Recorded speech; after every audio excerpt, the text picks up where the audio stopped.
Hello, everyone. Welcome to the News Browse News broadcast.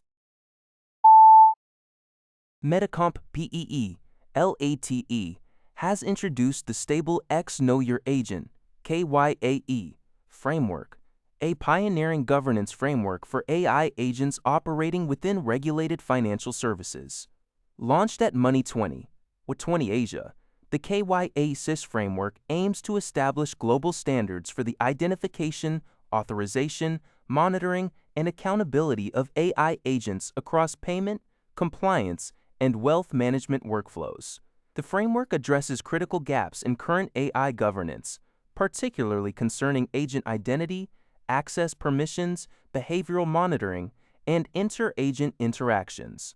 Drawing inspiration from Singapore's Model AI Governance Framework for Agentic AI, MetaComp has made this framework publicly available, encouraging adoption and collaboration among financial institutions, regulators, and technology partners to ensure the safe and responsible scaling of agentic finance. The announcement also highlighted the expansion of MetaComp's Agent X skill ecosystem, offering regulated financial services through leading AI platforms. This initiative underscores MetaComp's commitment to bridging traditional finance with digital assets and AI, as reported by Newswire.ca.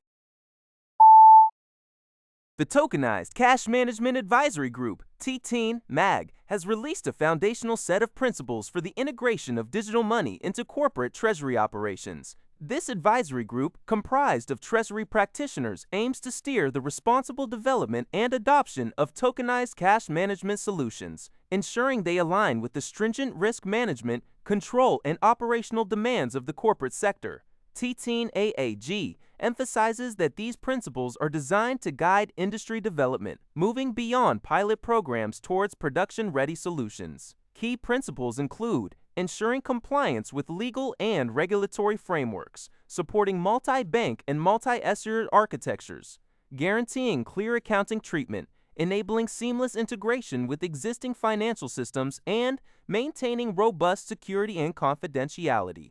The group also highlights the need for interoperability, functional equivalence to existing Treasury capabilities, 24/7 operational capacity, and reliable settlement finality and operational resilience. TTEAM-AAG, actively seeking engagement from solution providers and ecosystem participants to co-create the future of tokenized corporate treasury. This news comes from Newswire.ca. According to NBC News, a prearranged fight among young people tragically escalated into a mass shooting at Linebaugh Park in Winston-Salem, North Carolina, on Monday morning. Two teenage boys, aged 16 and 17, died at the scene from gunshot wounds. Additionally, 5 other individuals, aged between 14 and 19, sustained injuries ranging from critical to minor, with 4 of them identified as female. Police officials stated that multiple people fired guns during the incident. Winston-Salem Police Chief William Penn expressed his frustration and sadness over the preventable violence. While no one is currently in custody, authorities suspect that some of the injured individuals may have also participated in the shooting. The motive behind the initial planned fight remains unknown. Schools in the vicinity of the park were confirmed safe. The Canadian government has announced an incremental increase in direct flights with China, a move intended to enhance trade diversification and strengthen bilateral economic ties. According to an announcement by Transport Canada reported by People's Daily Online, the new arrangement permits Canadian and Chinese airlines to incrementally increase direct passenger combination flights and operate up to 20 all-cargo flights per week. Furthermore, it grants reciprocal access to all points in both countries. Canada's Minister of Transport, Stephen McAdeen, highlighted this as a positive step towards trade diversification and reinforcing strong people-to-people connections.